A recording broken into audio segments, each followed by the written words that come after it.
Welcome everyone. Today I'm going to be showing you how to bake my chocolate cake. This is my favorite recipe. It always turns out perfect and it tastes delicious. So the first thing you're going to need to do is grease your pans. I have two 6-inch pans right here. And I'm just going to take about a teaspoon of butter and a paper towel. And make sure the butter gets all in the cracks, in every crack. All the way around the sides, all the way around the bottom, everywhere.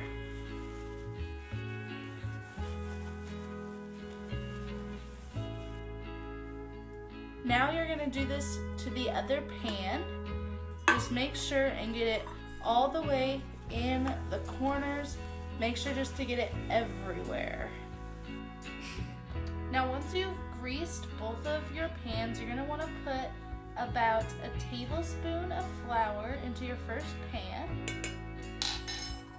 And now you're going to just shake the pan around while hitting the sides until the whole bottom is covered in flour. Then you're going to want to tip it on its side and put the other pan underneath to catch the flour that falls out, and just twist it all the way around and make sure to get all of the sides floured.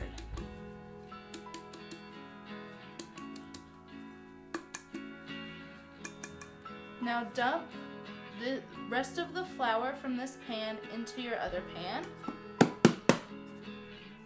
and do the same. Make sure to tap all the way around so that all of the sides and the bottom are completely covered with flour.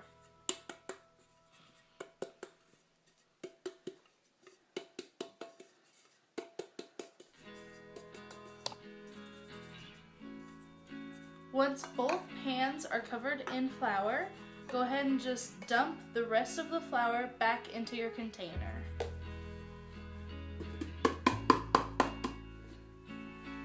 And now we can start baking. The next thing you're going to want to do is preheat your oven to 350 degrees. In my mixing bowl, I'm sifting in all of my dry ingredients: flour, sugar, cocoa powder, baking soda, baking powder, and salt.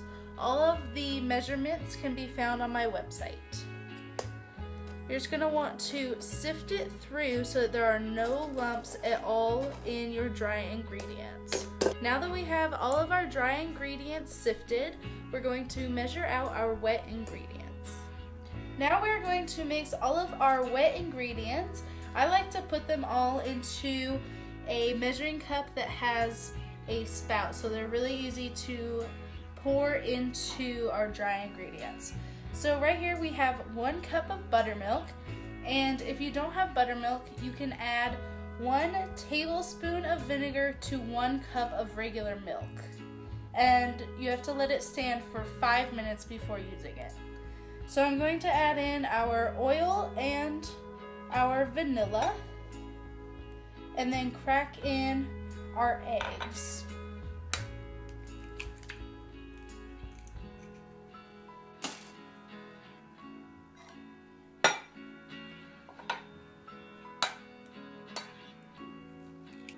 Now we're going to use a fork and completely combine these together.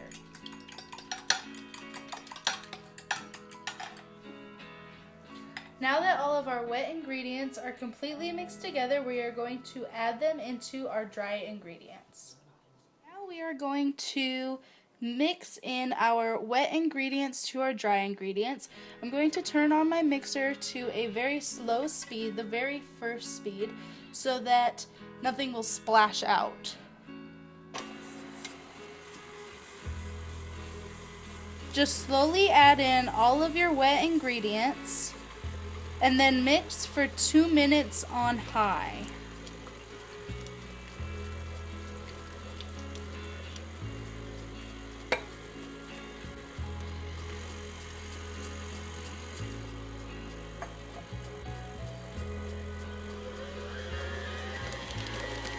Now that you have beat your batter for 2 minutes on a high speed, you're going to want to scrape down all of the sides to make sure everything is combined. Once you've scraped down everything, you are going to add in either your 1 cup of freshly brewed coffee or a half a cup of hot water.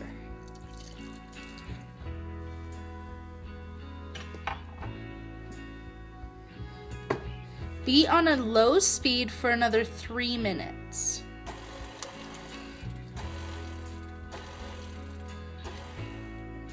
Now that we have completely mixed our batter and it is ready to go, we are going to pour it into our pans.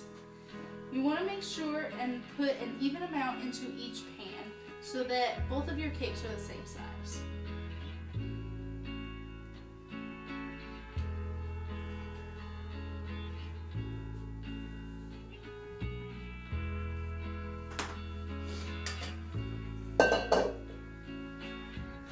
Now we're going to put the cakes in the oven and let them bake for 30 to 45 minutes.